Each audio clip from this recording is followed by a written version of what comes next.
할머니 한 분이 저한테 찾아오셔서 100억을 기증하셨어요. 100억을 기증하셔서 첫 주에 와서 기증하신다고 그러더니 둘째 주에 기증을 그냥 교구청에 와서 주교님한테 하셨어요. 그냥. 이 할머니가 이 기증하게 된 게 제 생각에는 아주 드라마보다도 더 드라마틱해요. 이 할머니가 벌써 3년이 됐네요. 이제 3년 전에 강도 4명한테 납치를 당했대. 강도 4명한테 납치를 당해갖고 할머니 차에 이 할머니를 꽁꽁 묶어서 여행용 가방에 넣어서 차 트렁크에 넣은 거예요. 그리고 할머니 지갑에서 카드를 다 뺏어갖고 은행마다 다니면서 돈을 빼기 시작한 거예요. 은행마다 다니면서 이틀을 할머니를 끌고 다닌 거예요. 차 트렁크에 넣어놓고. 이 할머니는 트렁크에 이틀이 있으면서 나는 죽었다 이렇게 생각했대. 나는 죽었다. 근데 이 강도들한테는 뭐가 가장 궁금하냐면 이틀을 끌고 다니니까 경찰들이 나를 지금 쫓고 있는지 아니면 집에서 신고를 했는지 그게 너무너무 궁금하잖아요. 그 라디오를 틀었는데 이 할머니 차인데 AM도 고장나고 FM도 고장난 거예요. 유일하게 뭐만 고장나지 않았느냐면은 CD 플레이어만 고장이 안 난 거예요. 근데 그 CD를 딱 틀었는데 뭐가 들어있었냐면 내 강의 화가 나십니까가 들어있었던 거예요. 그 딱 들었는데 내 강의를 딱 듣는 순간 이 강도들이 계속 듣더래요. 이틀을 반복해서 듣더래요. 내 강의는 나도 졸릴 때 내가 듣거든요. 운전하면서. 너무 신기한 게 내가 한 강의인데도 내가 듣는데 내가 막 웃겨. 여러분들처럼 내가 막 웃어요. 그러니까 그 강도들도 계속 웃더래요. 근데 이제 이틀이 지나고 나서 트렁크 속으로 들리더래요. 죽이자, 죽이지 말자. 계속 이 소리가 들리더래요. 이 할머니 그 소리 들을 때마다 얼마나 기가 막혔어요. 죽이자, 죽이지 말자 이러는데. 그런데 막 언쟁을 끝내고 난 다음에 두목이 트렁크에 있는 할머니를 꺼내더니 할머니, 우리가 이 CD를 듣다 보니까 할머니 죽일 생각이 없어졌다. 할머니 풀어줄 테니까 신고만 하지 말라고. 그래서 할머니가 풀려난 거예요. 저는 내 강의를 어떤 분은 신부님 강의 너무 좋아갖고 녹음을 CD를 해갖고 1000개를 해갖고 1000개를 돌렸다는 분도 내가 만났어요. 근데 저는 지금도 공개적으로 얘기하지만 나는 내 CD에 대해서 지적 재산권 저는 요구하지 않아요. 10,000개를 복사해도 돌려도 돼. 선교용으로 얼마든지 쓰세요. 저는 그 할머니가 그 CD를 듣고 나한테 100억을 기증한 게 더 중요한 게 아니라 그 CD를 듣고 4명이 저지르지 않은 것에 대해서 훨씬 더 감사해요. 저는. 근데 이 할머니가 풀려나서 1년 동안 바깥 출입을 못했대요. 1년 동안 너무너무 무서워서. 안 그렇겠어요? 세상이 얼마나 무섭겠어요. 그런데 할아버지가 계속 할머니한테 그런 거, 당신은 신부님 때문에 사는 거라고. 이 할아버지는 작년에 돌아가셨어요. 87세에 올해 돌아가셨는데, 올해 폐암으로 돌아가셨는데 이 할아버지가 계속 할머니한테 그랬대요. 당신은 신부님 때문에 사는 거라고. 이 할머니가 정신을 차리고 보니까 나 때문에 사는 거거든. 어느 성당에 강의를 들으러 왔는데 어떤 할머니가 쉬는 시간에 나한테 와서 인사를 어떻게 한 할머니가 있었느냐면은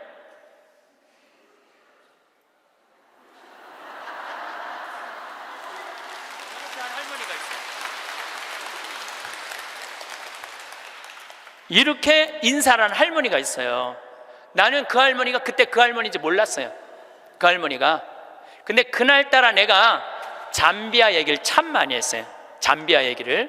그러니까 이 할머니가 그 강의를 들으면서 내가 만약에 죽었다면 그때 그 많은 재산이 하늘로 다 없어졌을 텐데 저 신부님 때문에 살아났으니까 저 신부님이 원하는 일을 내가 해드려야 되겠다.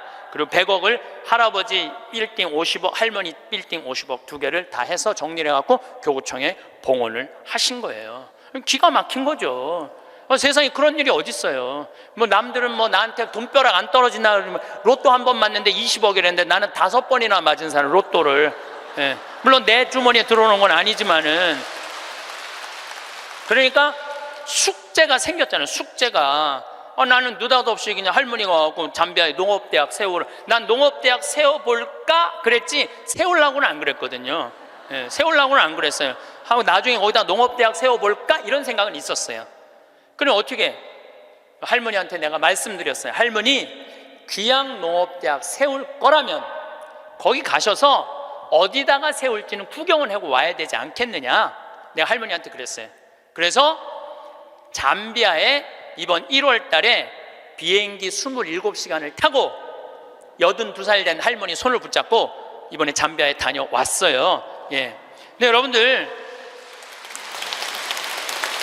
잠비아가 얼마나 큰 나라냐면 우리나라 남한보다 7배 반이 커요. 7배 반이. 그리고 전체가 평지야. 전체가 평지고 전체가 숲이야, 숲. 그러니까 우리는 아프리카 그러면 막 사막, 그 다음에 막 먼지, 거기는 그런 거 하나 없어요. 그냥 숲만 정리해서 씨만 뿌리면 농장이 되는 데예요. 얼마나 비옥한지 몰라요. 얼마나 비옥한지. 누가 비가 안 오신대. 내가 할머니 모시고 간 보름 내내 비가 왔구만. 그러니까 안 가보고는 모르는 거, 사람이. 안 가보고는. 그러니까 가서 봐야 돼, 가서. 그러니까 예수님이 오죽 답답했으면은 제자들이 저분이 진짜 맞아? 저분이 뭐 하느님의 어린 양이야? 뭐 어쩌고 저쩌고. 그러니까 예수님 뭐라고 그래요? 와서 보시오. 유식한 말로 come and see 그러잖아요. 와서 보시오. 할머니 손을 붙잡고 내가 잠비아를 갔어요. 잠비아를 갔는데 시장을 이제 만나러 가잖아요. 무프리라라는 시를 이제 찾아가서 이 할머니가 10밀리언을 기증을 해서 내가 여기다 농업대학을 세우려고 그러니 땅을 좀 줘라. 시장님을 만나러 갔어요. 전날, 시장님 만나러 가기 전날 내가 그 프란치스코 전교 봉사의 수녀님 성당 있는 마당에서 하늘에 대고 기도했어요. 하느님, 내일 시장을 만나러 가는데 내가 땅을 얼마를 달라고 그럴까요? 그러니까 정말로 하늘에서 두 말도 안 하고 하느님께서 나한테 이렇게 말씀하시더라고요. 3,000헥타르, 딱 그러더라고요. 네, 3,000헥타르, 알겠습니다. 그래갖고 내가 시장에 땅이 얼마가 필요하냐고 그러길래 내가 영어로 얘기해서 I need 3,000 헥타르 딱 그랬어요. 근데 시장이 눈이 이만한 거예요. 그렇게 큰 땅이 필요하냐는 거예요. 이게 몇 평이냐면은 900만 평이야. 그러니까 여의도가 80만 평인데 여의도 11배만한 땅이에요. 나도 그렇게 큰 줄 몰랐죠. 3,000헥타르가 그렇게 큰 줄. 나도 진짜 몰랐어요. 근데 진짜 하늘에서 3,000헥타르 딱 그러길래 내가 부른 거지. 나도 3,000헥타르. 그렇게 큰 땅은 상상도 못했어요. 근데 더 놀라운 건 시장님이 이렇게 말씀하시더라고요. 그렇게 큰 땅이 필요하냐고. 그런데 미안하지만은 우리 무프리나시 전체가 450만 평밖에 안 된다는 거예요. 줄 땅이 없다는 거, 줄 땅이. 그리고 시장 재량으로 줄 수 있는 땅은 300만 평밖에 안 된다는 거예요. 1,000헥타르. 하느님은 나한테 900만 평 불렀는데 내가 300만 평만 받으면 이거 하느님 심부름을 잘 못하는 거 아니에요. 그래서 물어봤죠. 그러면 900만 평을 받으려면 어떻게 해야 되냐? 그랬더니 대통령을 만나야 돼. 대통령을 만나야지 대통령 사인이 나야지 그 땅을 줄 수가 있다는 거예요.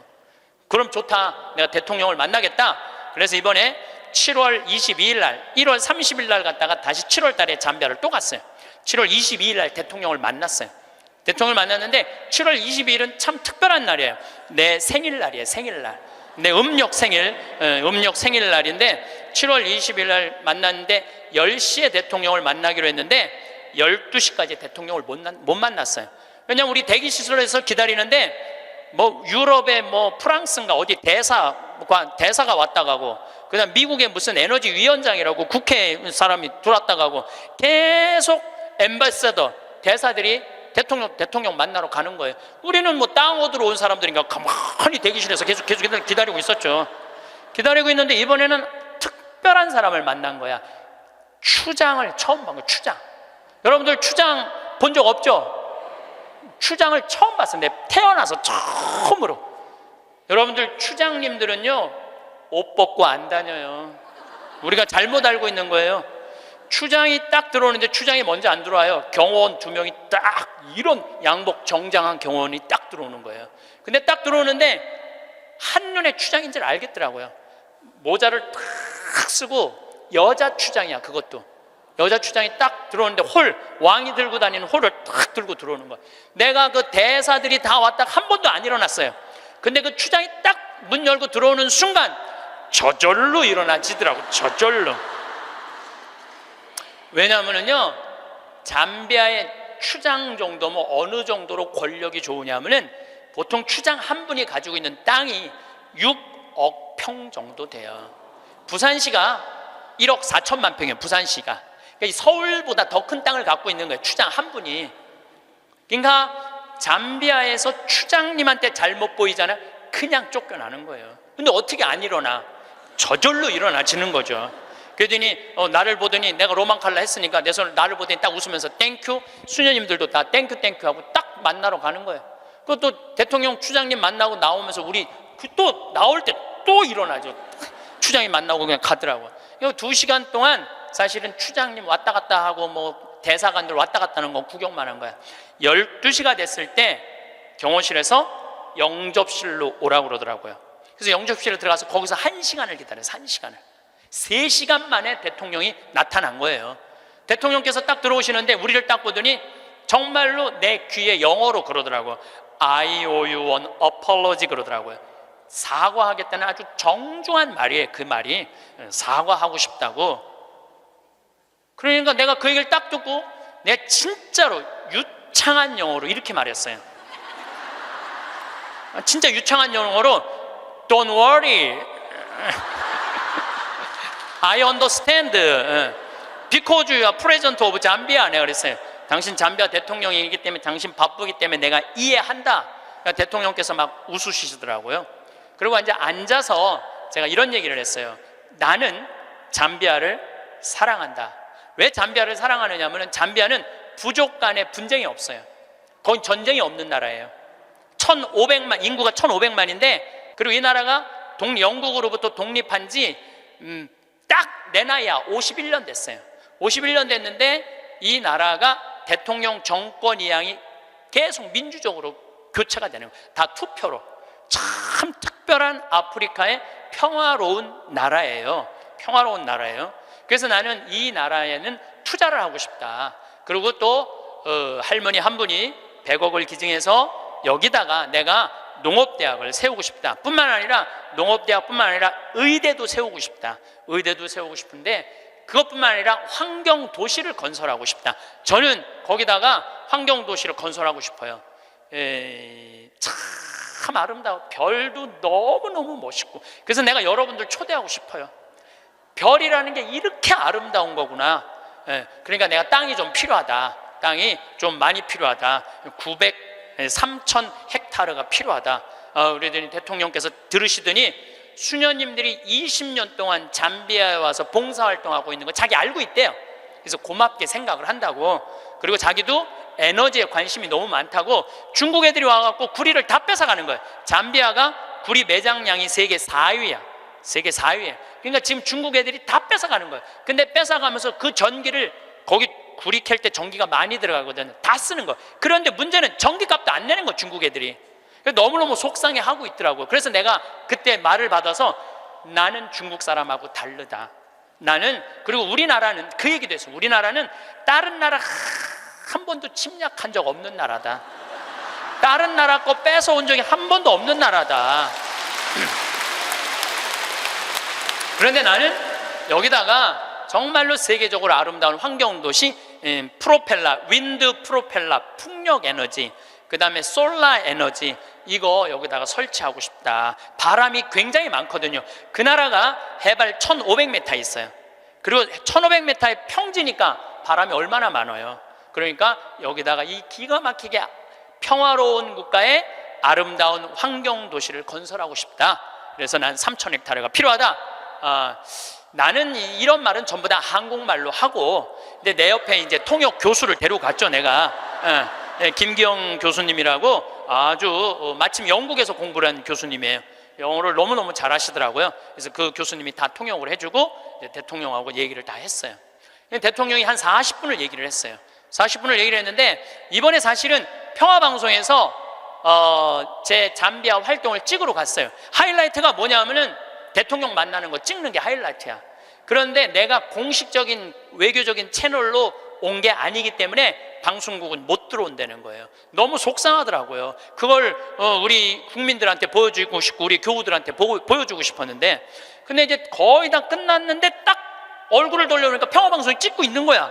그래서 나중에 어떻게 된 거냐고 물어봤더니 우리를 너무 오래 기다리게 해서 그런지 갑자기 경호실에서 들어가서 찍으라고 그랬다는 거예요. 나는 이렇게 대통령을 보고 있느냐고 앞을 못 봤거든요. 40분 동안 집중을 해야 되잖아요. 집중. 잘 못 알아들어도 알아듣는 척하고 막 이렇게 집중을 해야 되기 때문에 앞을 못 봤어요. 다 찍었다는 거예요. 다 찍었다는 거예요.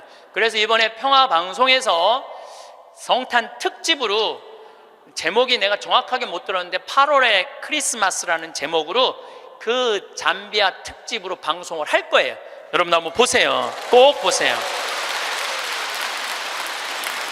그리고 이제 대통령께서 다 얘기가 끝나고 미안했는지 사진 찍자고 그러더라고요. 그래서 내가 딱 일어났는데 대통령, 난 벌써 일어나는 거 끝났는데 대통령은 계속 일어나는 거야.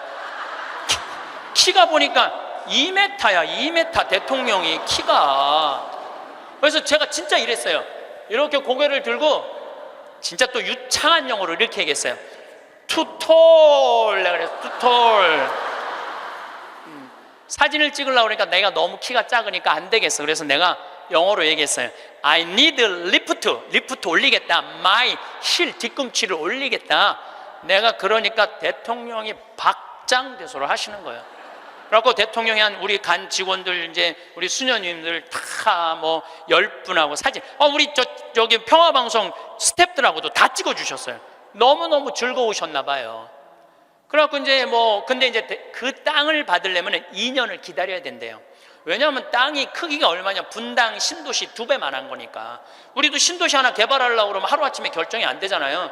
그러니까 2년은 기다려야 된다고. 그리고 대통령께서도 강요회의를 통해서 나중에 땅을 드릴 수 있으면 회의로 결정되면 드리겠다고 그렇게 얘기를 했어요. 근데 내가 이제 마지막에 대통령을 정말로 많이 웃겼거든요. 나는 하느님한테 받은 특별한 은사 중에 하나가 누구도 웃길 수 있는 은사를 받았어요. 누구도 웃길 수 있는 은사를 받았어요. 그리고 나는 끝나고 사실은 대통령 만나고 눕고 이러고 저러는 바람에 새벽에 갔다가 밤 12시 와갖고 생일 밥도 못 먹었어요. 그리고 다음날 강의는 LA, 아프리카에서 LA 성령대에 강의가 있는데 그런저런 이유로 비행기를 놓쳤어요. 2,500명이 기다리고 있는데 LA에서 지금 나를.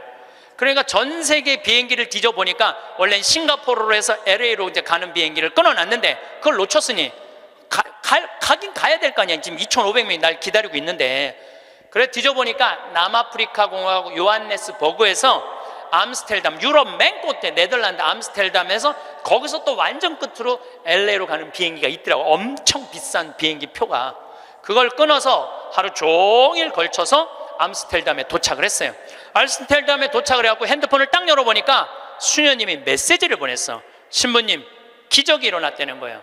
무슨 기적인가 했더니 다음날, 하루가 지난 거니까 다음날 대통령께서 직접 국토부 장관한테 직접 전화했대. 직접 전화해갖고 어제 한국에서 오신 신부님 원하는 땅 3,000헥타르 장관이 책임지고 다 드리라고 그랬다는 거예요.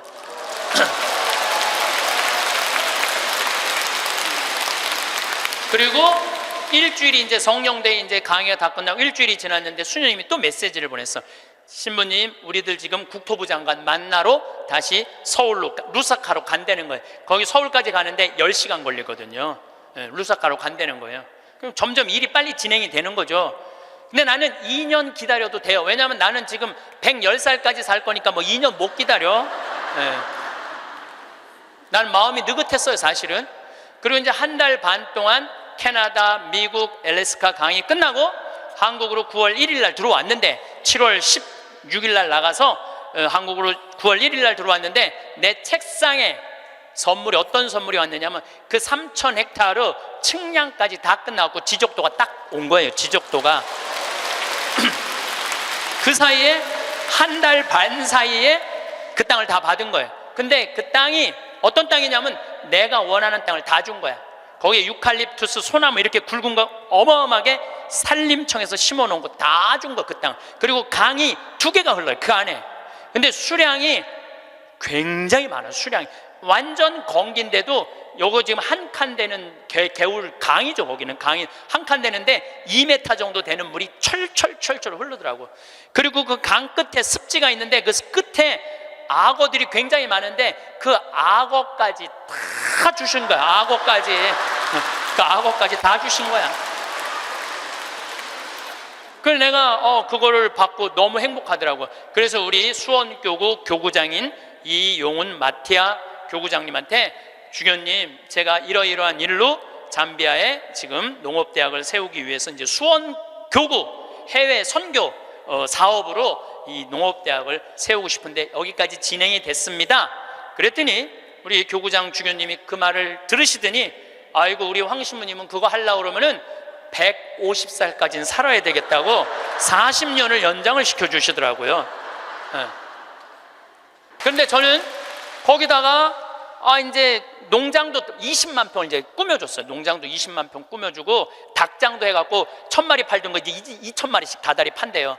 그런데 소를 못 키우겠는 거야. 소를. 저 소만 키우면 이제 거긴 다 이제 내 꿈이 다 이루어지는데. 근데 우리 평창 군수님이 대관령 한의협회 11년 동안 조합장 하다가 군수님이 된 거야. 그분하고 밥 먹을 때마다 이런 생각이 드는 거예요. 저분을 모시고 가면 소 키우는 건 해결될 텐데 군수님을 하고 있으니 모시고 갈 수가 있어야지. 그래갖고 내가 밥 먹을 때마다 속으로 이런 생각을 했어요. 다음 선거에 좀 떨어져라, 이런 생각을 했어요. 근데 작년 7월 달에 지방선거를 했는데 파라과이 내가 강의 중에 지방선거 결과 발표하는 날이야. 딱 열어보니까 결과를 보니까 떨어졌어. 그래서 내가 축하한다고 메시지 보냈어요. 축하한다고. 그리고 이번 할머니 모시고 갈 때 같이 가자고. 모시고 딱 갔는데 내가 옥수수를 4만 평을 심어놨거든요. 그걸 보더니 군수님이 그러더라고요. 신부님 걱정하지 말라는 거예요. 이거 사일리지 하면 된다는 거, 소사료로 만들면 된다는 거예요. 그래서 이거 해달라고 그랬더니 3번을 가셨어. 잠비아를 싹 해갖고 소를 먹이는데 소들이 너무너무 잘 먹는 거예요. 그걸 하려면 1억이 드는데 300만 원으로 1억을 만들어낸 거야. 그러니까 능력 있는 사람들이 필요한 거예요. 그래서 이번 여름에 내가 꼭 소를 한 마리씩 잡거든요. 수님한테 소 한 마리 내놓으라고 그러니까 $1000를 주고 내가 달라고 그러거든요. 안 된다는 거예요. 소를 내가 32마리를 사줬는데 신부님, 황소가 한 마리, 암소가 32마리인데 안 된다는 거예요. 한 마리도 못 내놓는다는 거예요. 왜 못 내놓냐고 하니까 32마리 암소가 전부 다 애를 가졌다는 거예요. 애를. 그래서 못 내놓는다는 거예요. 그래서 내년에는 소가 500마리까지 늘릴 수 있다는 거예요. 1000마리까지 키울 수 있는 1000마리까지. 근데 이 군수님이 저한테 이런 얘기해요. 신부님 너무 감사하다는 거예요. 뭐가 감사하냐 그러니까 보통 우리 선거 떨어지면은 아들은 감옥에 가고 부인은 이혼하자고 자기 뭘 생각한다는 거예요. 그런데 떨어졌을 때 축하한다고 메시지 보낸 건 신부님 하나라는 거예요.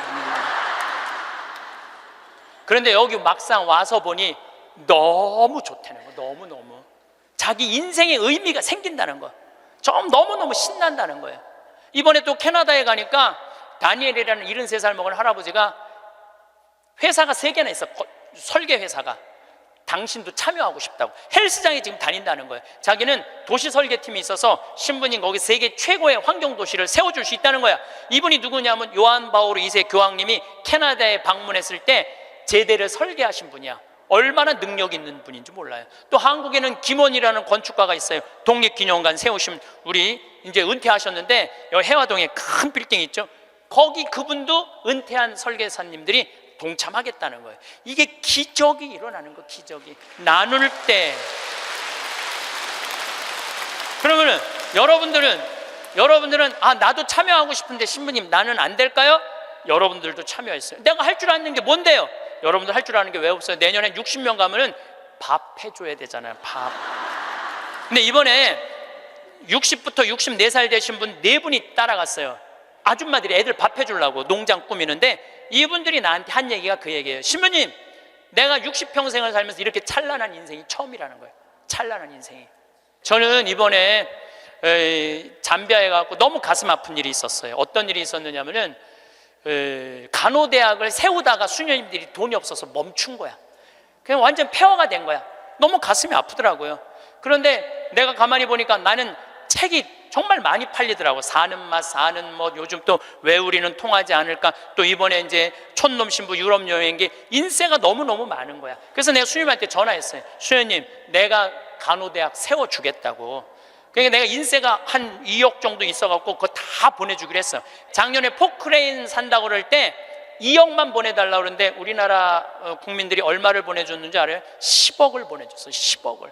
너무너무 감사하죠. 이게 내 일이 아니야. 하느님 일이지. 이제 이 900만 평의 도시 세우려고 그러면요, 여러분들의 재물만 필요한 게 아니에요. 여러분들의 능력이 필요해. 그래서 여러분들 이제 제발 내 집, 내 자식, 그런 이기적인 것에서 벗어나서 정말 유정란의 삶을 살고 싶으면 나누셔야 돼. 달걀 중에 유정란이 있고 무정란이 있어요. 똑같은 달걀인데 어떤 달걀은 뿅아리를 까고 어떤 달걀은 뿅아리를 못 까요. 참 그거 구분하기 어렵대요. 유정란인지 무정란인지. 똑같은 달걀인데, 근데 사람도요 유정란이 있고요 무정란이 있어요. 똑같이 인생을 사는데 이 사람은 무정란이야. 생명이 없는 사람이 있어. 매일 죽는다는 소리 입에 그냥 달고 다니는 사람이 있어요. 근데 어떤 사람은 유정란이 있어. 난 너무 행복해, 난 너무 감사해, 나 사는 게 너무 즐거워. 이 사람들은 유정란하고 무정란 구분법을 알려드릴게요. 첫 번째, 저 사람이 유정란인지 무정란인지 구분하는 첫 번째 방법은 뭐냐면, 이 사람이 웃느냐 웃지 않느냐에 따라서 유정란이냐 무정란이 구분돼요. 여러분들 하루 종일 같은 모임에 다니는 친구들이 있어. 같이 밥도 먹고 여기 뭐 만나러도 가고 여기저기 구경도 다녀. 근데 다 웃는데 딱 한 사람만 남들이 웃어도, 이런 사람 있어요 없어요? 꼭 있어요. 그 사람은 무정란이에요. 이 사람은 밥 먹는 게 즐겁지도 않고 대화하는 게 즐겁지도 않은 거야. 그 사람이 웃긴 말해도 하나도 귀에 안 들어와. 그 사람은 왜 안 웃는지 알아요? 상대방을 무시하려고 안 웃는 게 아니에요. 이 사람이 왜 안 웃느냐 하면은 이 사람 머릿속은 이런 생각밖에 없어. 남편하고 이혼을 해봐라. 조이팔한테 1억을 투자했는데 그거 어떻게 찾아? 이러니까 웃을 수가 없는 거예요. 아들이 하나 있는데 새벽 4시까지 게임을 하고 낮 5시에 일어나. 이런 사람은 웃을 수가 없는 거예요. 이 사람은 뭐가 가득한 사람이냐면 근심 걱정이 가득한 사람이에요. 근심 걱정이 가득한 사람은 웃을 수가 없어요. 근데 여러분들이 근심한다고 단 하루라도 생명을 연장할 수 있어요? 걱정하지 말라고 예수님이 마태복음 6장에 말하잖아요. 걱정하지 말아라. 너희들은 오늘 일은 오늘로 족하다. 무엇을 먹을까, 무엇을 마실까, 무엇을 입을까 걱정하지 마세요. 그러니까 여러분들은 걱정하지 말고 그냥 웃고 사세요. 웃음은 기적의 시작입니다. 저는 차쿠아 룽가 대통령께서 마지막에 박수를 치고 웃는 모습을 보고 저분이 나 땅 주겠구나 그런 생각이 들었어요. 왜냐하면요, 웃음은 기적의 시작이에요. 웃음은 기적의 시작. 또 여러분들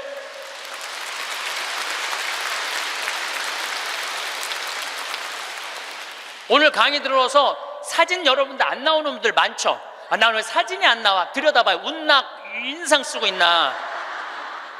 사진 잘 나오는 비법은요, 웃는 거예요. 이빨 살짝, 이거 웃는 거예요. 그러면은요, 아무리 못생긴 사람도 참 예쁘게 나와요. 웃음은 기적의 시작이에요. 그런 사람은 유정란으로 살 수 있어요. 유정란, 무정란 두 번째 구분법은 뭐냐면은 감동하느냐 감동하지 않느냐예요. 여러분들 어떤 사람도 보면 뭐 맛있는 거 아우 맛있다 정말 맛있다 막 이렇게 좋아하는 사람 있죠. 뭐 신난다 뭐 공연을 봐도 너무 멋있다 이런 사람 있죠. 그런 사람이랑 같이 다니면 다닐만 해요. 네. 저는 이번에 미국 강의 중에 유타라는 곳을 여행을 했어요. 일주일 동안. 유타는 뭐냐면 여러분들 서부 영화 보면 막 쫙 빨간 돌산이 막 하늘 높이 서 있고 그런 거 있죠. 거기에 브라이어스 캐년, 그랜드 캐년, 델리킷 아치, 이런 캐년랜드, 이런 데가 있는 지역이에요. 미국에서도 가장 인기 있는 관광지예요. 거기를 일주일 동안 여행을 했는데 나 여행을 인도한 사람이 74살 먹은 마틸다라는 친구예요. 저는 여러 차례 말씀드리지만 나는 87살까지는 친구예요. 87살까지는 친구예요. 근데 74살 먹은 마틸다라는 이 친구인데 4년 전에 내가 미국 강의 갔을 때 요세미티라는 공원을 나를 하루 1박 2일을 데리고 왔는데 내가 너무너무 행복해하니까 이번에 강의 온다니까 준비를 한 거야. 나 보여주려고 3,000km가 되는 데를 3번을 답사를 한 거예요. 3,000km, 74살 먹은. 근데 이분은 부자가 아니야. 세탁소 하는 분이에요. 근데 정말 내 강의대로 사는 분이야. 돈만 생기면 여행을 가는 거예요. 나중에 안 가고 이분은 생각만 나면 지금 가는 분이야. 지금 얼마나 즐겁게 사는지 몰라. 정말로 뭐 모아놓고 이런 생각 없어. 그냥 쓰는 거야. 그냥 쓰다 죽자. 스주케 회장이야. 그냥 쓰다 죽자. 그냥 쓰다 죽자. 3,000km를 3번을 답사를 한 거예요. 8명이 같이 여행을 갔는데 이분은 이미 다 구경했기 때문에 더 이상 볼 게 없는 분이에요. 딱 뷰포인트 제일 경치 좋은 자리 가서 이분은 경치를 안 보고 나를 보더라고요. 과연 내가 감동할 것이냐 감동하지 않을 것이냐. 근데 저는 5년 전에 내가 위암 걸리고 난 다음부터 저는 매일매일 감동이에요. 이번에도 단풍을 보는데 내가 하느님한테 기도했어요. 하느님, 이 아름다운 단풍을 올해도 볼 수 있게 해주셔서 감사합니다. 올해도 볼 수 있게 해주셔서 감사합니다. 어제는 오래간만에 별이 막 떴어요. 막 별을 보는데 너무 이 아름다운 별을 볼 수 있게 해주셔서 감사합니다. 나는 감동이 삶의 기본인 사람이야. 감동이. 막 감동을 하면 막 너무너무 행복해. 그러니까 내가 그 뷰포인트에 딱 섰을 때 내 반응은 정말 이랬어요. 여기 죽인다. 여기 너무 멋있다. 좋아, 아주 좋아. 제가 맨 입만 열면은 오 마이 갓. 너무 일주일 동안 내가 계속 입에서 감동. 와, 너무 진짜 멋있었고. 이랬을 때 나하고 같이 간 7명은 자기 인생에 가장 행복했던 여행이라고 얘기를 하더라고. 여행은 어디를 가느냐가 중요한 게 아니에요. 누구와 가느냐가 중요한 거예요. 누구와 가는데 감동하는 사람이랑 가느냐 감동하지 않는 사람이랑 가느냐에 따라서 여행은 기분이 확 잡치기도 하고 너무 멋있기도 해. 꼭 여러분들 이런 사람들 있죠. 꼭 좋은데 경치 좋은 데라고 생각하고 데리고 갔는데 이렇게 말하는 사람 있어요. 뭐하러 여기까지 와? 있어요 없어요? 꼭 있어요. 만약에 내가 그 델리킷 아치에서 이렇게 말했다면 그분은 다리에 힘이 쭉 빠졌을 거예요. 에이, 여기 뭐 우리나라 설악산 울산바위만 못하네 이러면은요 상대방 무릎 꺾는 것보다도 더 나쁜 일을 하고 있는 거예요. 사람은요 감동을 할 줄 알아야지 이 사람이 멋있는 사람이에요. 그게 유정란이야. 유정란. 여러분들 아내가 아이고 아파, 아이고 허리 아파, 아이 힘들어 죽겠어. 그럼 남편이 아이고 그 또 아프다고 그러네. 이거 아픈 사람 한 줄이야. 좀 제발 좀 끙끙 소리 좀 하지 마. 그럼 정말로 신경질이 나요. 아이고 아파, 아이고 어떻게 해줄까, 얼마나 애 낳느냐고 힘들어갖고 이렇게 아프고, 정말 내가 죽일 놈이지, 살림하느냐고 힘들고 얼마나 아플까. 이거는요 위로가 돼요. 아프다, 나도 옛날에 다 아파봤어. 이런 사람 완전히 고춧가루 뿌리는 사람이에요. 유정란 무정란은요 감동하느냐 감동하지 않느냐에 따라서 결정이 되는 거. 또 유정란 무정란은 감사하느냐 감사하지 않느냐에 따라서 유정란 무정란은 결정적으로 구분 지어져요. 남편이 김치찌개 딱 먹고 여보 이렇게 맛있는 김치찌개 먹을 수 있는 건 대한민국에서 나 하나밖에 없을 거야. 당신 어쩜 이렇게 김치찌개를 맛있게 끓여? 이거는 김치찌개가 아니야. 이건 예술 작품이야. 당신 혹시 여기다가 약 탔어? 이러면은요 아내는요 음식하는 게요 예술 작품을 만드는 기분으로 만들 수 있어요. 근데 남편이 딱 김치찌개 먹고 야 30년 동안 끓이는 김치찌개 이것밖에 못 끓이냐? 김 있어? 김 재놓은 거? 콩, 간장, 콩 갖고 와, 콩. 이러면은요, 아내는 그 김치찌개에다가 독 타고 싶어, 독. 제가 이번에 애리조나에 갔는데 꼭 애리조나에 한 할아버지가 나 식사 대접을 하고 싶다는 거예요. 근데 어느 정도로 부자냐면 애리조나에서 최고로 돈을 많이 버는 분이래요. 애리조나 밑 백인하고도 절대 뒤지지 않는 부자래요. 집이 4,000평 있어요. 집이 4,000평. 수영장도 있고 뭐 하여튼 들어가 보니까 대골 같더라고요. 그래갖고 꼭 만나고 싶다 그러니까 그것도 안내하는 분들이 꼭 가자고 그러니까 본당 신부님이 가자고 그러니까 본당 신부님이 해제하는 대로 해야죠. 갔는데 주인이 딱 나왔는데 앞치마를 딱 두르고 나온 거야, 할아버지가. 나는 어마어마하게 부자라 그래서 촥 럭셔리하게 하고 나올 줄 알았더니 앞치마를 딱 두르고 나온 거예요. 그래서 아니 이렇게 부자라는데 이 앞치마가 어울리지 않는다 그랬더니 이분이 나한테 그러는 거야. 안토니오라는 분인데 이분이 나한테 신부님 날 이렇게 만들었다는 거예요. 무슨 소리냐? 자기는 평생 살면서 컵을 여기서 여기도 옮겨본 적이 없대요.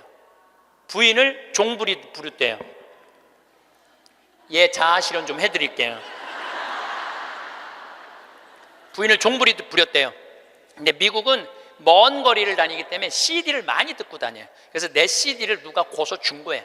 근데 그 CD 안에 무슨 내용이 들어있느냐면은 남자들 30년 동안 밥을 얻어 먹었으면 양심이 있으면 설거지는 좀 해라. 아니 30년 동안 밥 얻어 먹고 설거지도 안 하는 게 그게 사람이냐? 그런 얘기를 했어요. 그런데 어떤 형제가 그 얘기를 듣고 자기는 20년 동안 결혼 생활하면서 한 번도 설거지할 생각을 안 했대요. 그 얘기를 듣고 집에 가서 설거지를 한 거야. 근데 아내가 밥 먹다가 갑자기 끝나고 난 다음에 남편이 설거지하러 가니까 아내가 그래도 당신 미쳤냐고, 왜 안 했던 짓을 하냐고. 근데 내가 그런 소리 들어도 하라고 그랬어요. 그때 강의 때 아내가 그러더래요. 2번 설거지하게 하지 말고 그냥 미사해설이나 가라고 그러더래요, 아내가. 근데 그 형제는 설거지를 하고 미사해설을 간 거야. 그랬는데 미사해설 하기 전에 아내가 메시지를 보냈어. 여보, 나는 당신이 한 설거지를 다시 하고 있어. 하지만 나는 20년 결혼 생활 하는 동안 오늘처럼 행복한 적은 없어. 당신이 내 일을 덜어주기 위해서 설거지를 한 그 자체로 난 너무너무 행복해. 그 메시지를 저한테 보냈어요, 형제님이. 신부님 너무 감사하다고. 그 얘기를 들으니까 그 돈 많은 회장님이 컵을 여기서도 여기 옮기지 않았던 분이 굉장히 마음이 처음으로 충격을 받았대요. 아내인데 종처럼 부린 자기가 너무 미안하더래. 그래서 그날 설거지를 했대요. 아내가 남편이 미쳤는 줄 알았대. 근데 아내가 설거지를 끝냈는데 너무너무 행복해 하더래요. 아내가 너무 행복한 모습을 보니까 청소기를 잡게 되더래요. 청소기를. 그래서 자기 부부는 3년 전부터 그 형제님이 저한테 참 인상적인 얘기를 했어요. 신부님, 내가 호텔도 가지고 있고 백화점도 갖고 있고 땅도 40만 평이나 있고 정말로 미국의 1%만 사는 집에서 살고 있는데 그게 하나도 행복에 도움이 안 되더라는 거예요.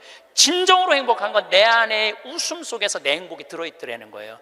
내 안에 웃음 속에 내 행복이 들어있더라는 거예요. 자기는 이제 이렇게 행복할 수가 없다는 거예요. 사람이요, 감사하기 시작하면 행복하게. 그런 사람들은 유정란으로 사는 거예요. 유정란으로. 그래서 저는 유정란으로 여러분들이 살길 바라요. 근데 진짜 유정란은 뭐냐? 나눌 줄 아는 사람이에요. 나눌 줄 아는 사람. 제가 3년 전에 이제 잠비아 활동 가면서 혼자 가기 멋쩍잖아요. 그래서 이제 세례준 이제 치과 의사한테 야, 나하고 같이 이 잠비아 치과가 하나도 없대더라. 가서 봉사활동 하자. 며칠 가야 되냐? 그러니까 한 10일 가야 된다 그랬더니 신부님 우리 10일이면 좀 부담스럽다고 차라리 한 2천만 원을 봉헌하면 안 되겠냐고. 그러길래 내가 이렇게 얘기했어요. 너 2천만 원도 봉헌하고 너도 가야 돼. 그래서 호주에 있는 우리 요한 바오로 치과 의사 계속 나한테 봉사하고 싶다 그러는 의사랑 인천에 있는 세실리아 의사 셋이 갔어요. 거기는 의사가 없으니까요, 어떻게 오느냐면 하루 전날부터 트럭을 타고 오는 거예요. 20명씩. 썩으니 막 아프니 막 이걸 하루 종일 치료를 해주면서 밤에 말씀 나누기라는데 그 의사들이 이런 얘기를 하더라고요. 신부님, 저는 치과 의사 하면서 별로 기뻤던 적이 없다는 거예요. 그런데 이번에 이 봉사활동을 하면서 내가 의술 배운 걸 잘했다는 보람을 처음으로 느낀다는 거예요. 그러니까 나누면서 자기 능력에 대한 보람을 느끼는 거예요. 그러니까 작년에 얼마나 자랑을 했는지, 작년에는 6명이 따라갔어요. 6명이.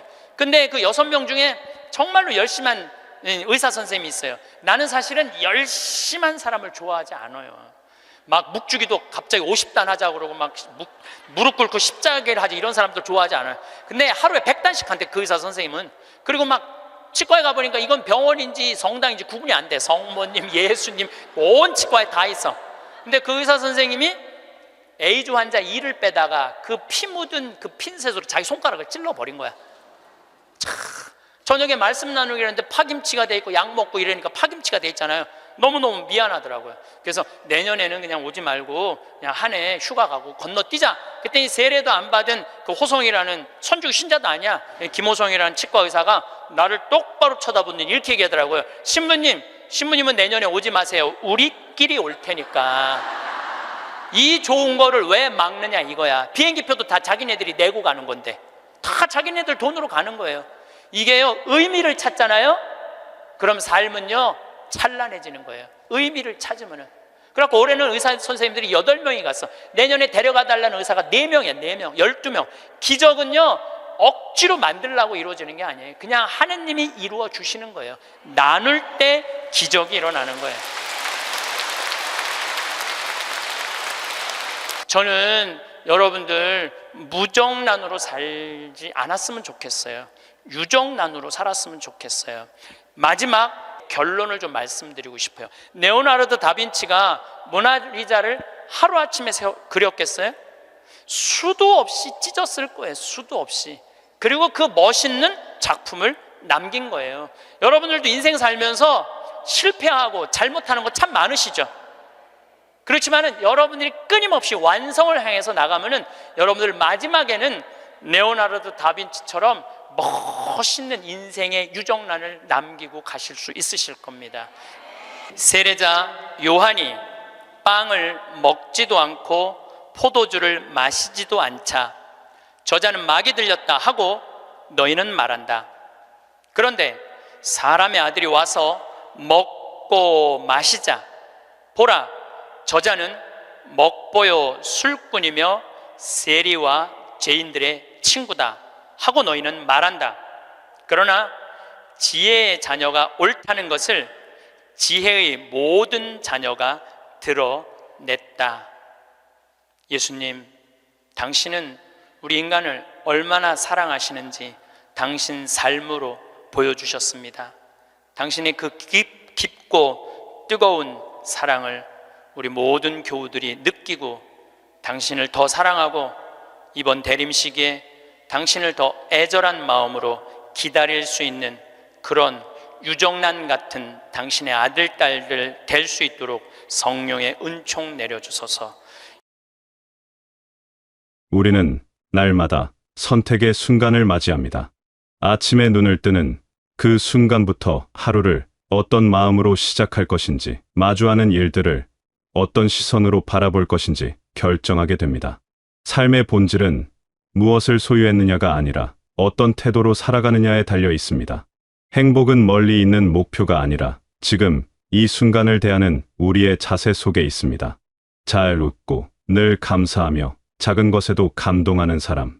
이런 모습으로 살아가면 얼마나 좋을까요? 이 세 가지는 거창한 능력이나 특별한 재능이 아닙니다.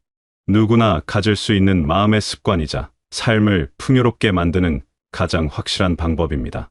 이런 태도를 가진 사람은 같은 하루를 살아도 더 많은 기쁨을 발견하고 같은 상황을 겪어도 더 깊은 의미를 느낍니다. 웃음은 단순히 즐거울 때 나오는 반응이 아닙니다. 웃음은 삶을 대하는 하나의 철학입니다. 힘든 일이 생겼을 때, 예상치 못한 문제가 발생했을 때 우리는 두 가지 선택지를 갖습니다.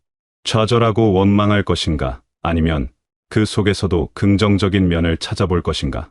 웃음은 후자를 선택하는 용기입니다. 아침에 일어나 창밖을 바라보며 오늘 하루도 살아있음에 미소 짓는 것, 예상과 다르게 흘러가는 일상 속에서도 여유를 잃지 않고 미소를 유지하는 것, 작은 실수나 불편함을 너그럽게 받아들이고 웃어넘기는 것. 이 모든 것이 웃음의 힘입니다. 웃음은 우리 자신을 가볍게 만들고 마음의 긴장을 풀어줍니다. 더 중요한 것은 웃음이 전염된다는 사실입니다. 우리가 환하게 웃으면 우리 곁에 있는 사람들도 자연스럽게 밝아집니다. 가족과 함께 있을 때, 이웃을 만날 때, 새로운 사람을 만날 때, 우리의 미소는 상대방에게 안심과 편안함을 선물합니다. 웃음은 말없는 위로이자 무언의 격려입니다. 웃는 얼굴은 누구에게나 아름답고 웃는 목소리는 누구에게나 따뜻합니다. 일상 속에서 웃음을 유지하려면 삶을 너무 무겁게 바라보지 않는 자세가 필요합니다. 물론 진지하게 임해야 할 순간도 있습니다. 하지만 모든 것을 심각하게만 받아들이면 삶은 무거운 짐처럼 느껴집니다. 가끔은 가볍게, 때로는 유머러스하게 상황을 바라보는 여유가 필요합니다.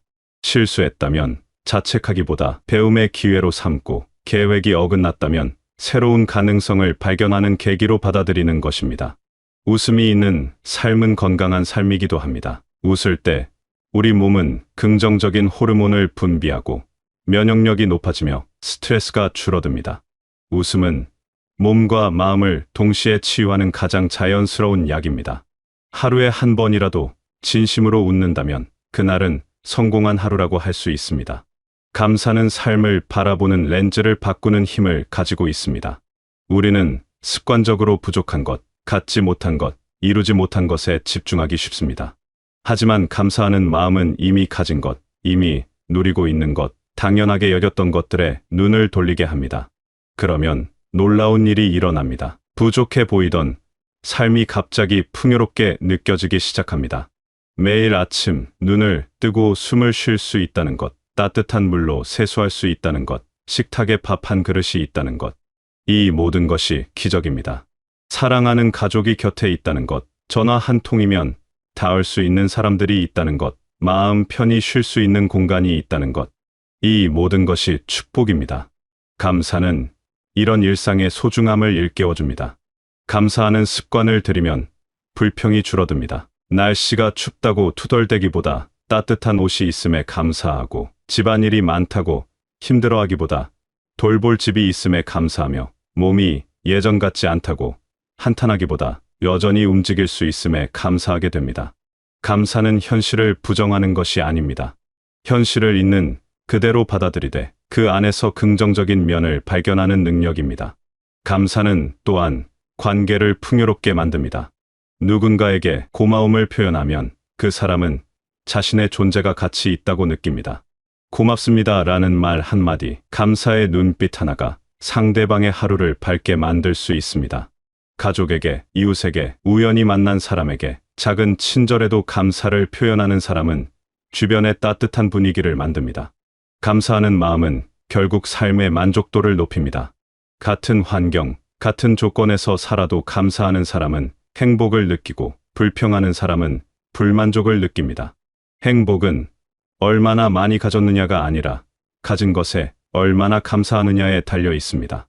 감사는 행복으로 가는 가장 확실한 길입니다. 감동은 메마르지 않은 마음을 증명합니다. 세상을 살다 보면 무뎌지기 쉽습니다. 반복되는 일상, 익숙한 풍경, 예측 가능한 관계들 속에서 우리는 점점 둔감해집니다. 하지만 감동할 줄 아는 마음은 삶을 계속 신선하게 유지합니다.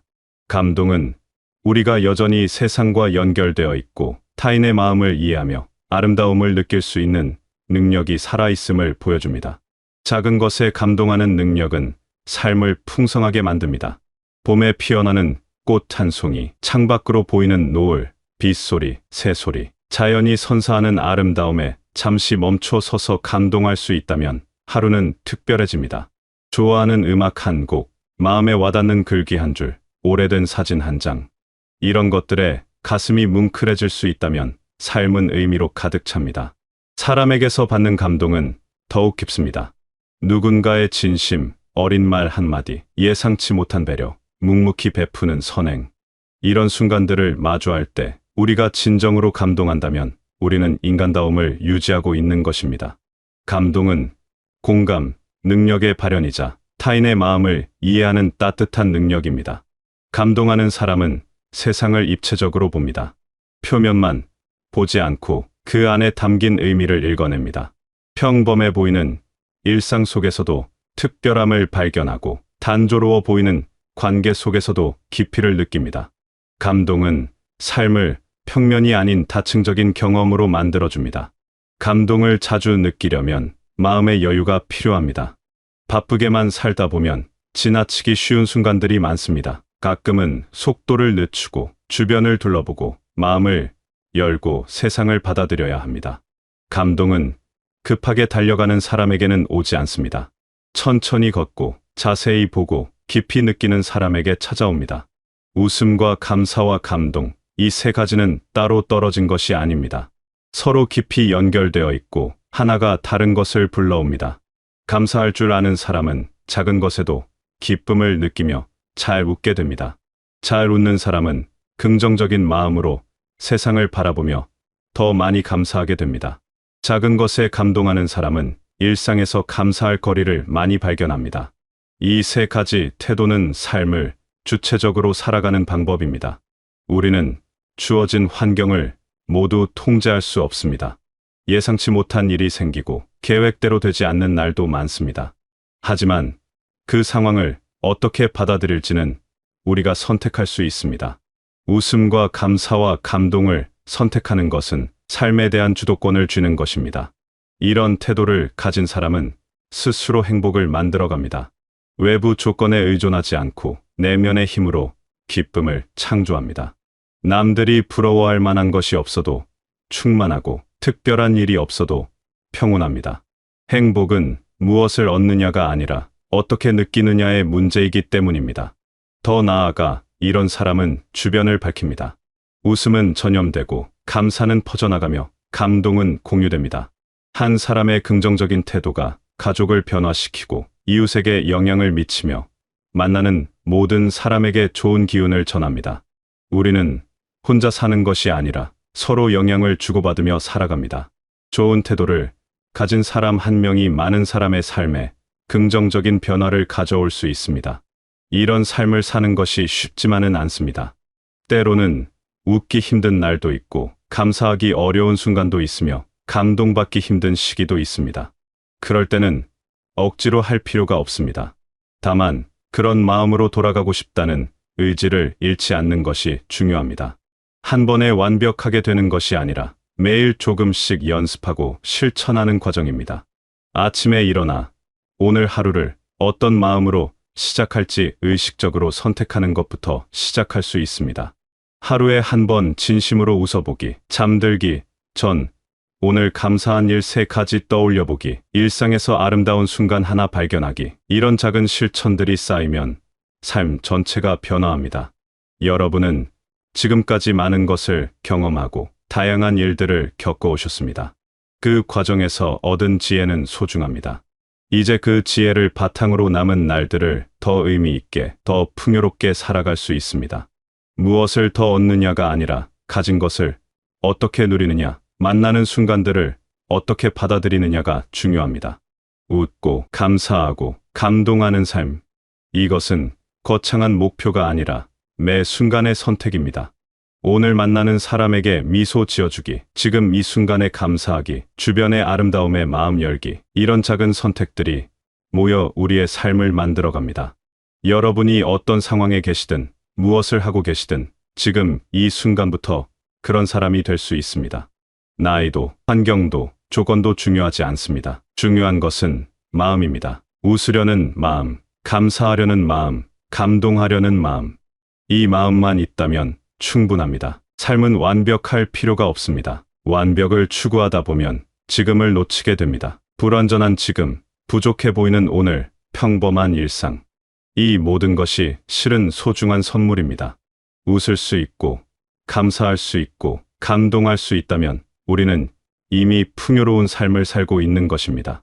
여러분의 웃음이 여러분 자신과 주변 사람들에게 기쁨을 주고, 여러분의 감사가 일상을 축복으로 바꾸며 여러분의 감동이 삶을 더욱 깊이 있게 만들기를 바랍니다. 그리고 그런 태도로 하루하루를 살아가시면서 스스로 행복을 만들고 주변을 밝히는 아름다운 사람이 되시길 바라겠습니다.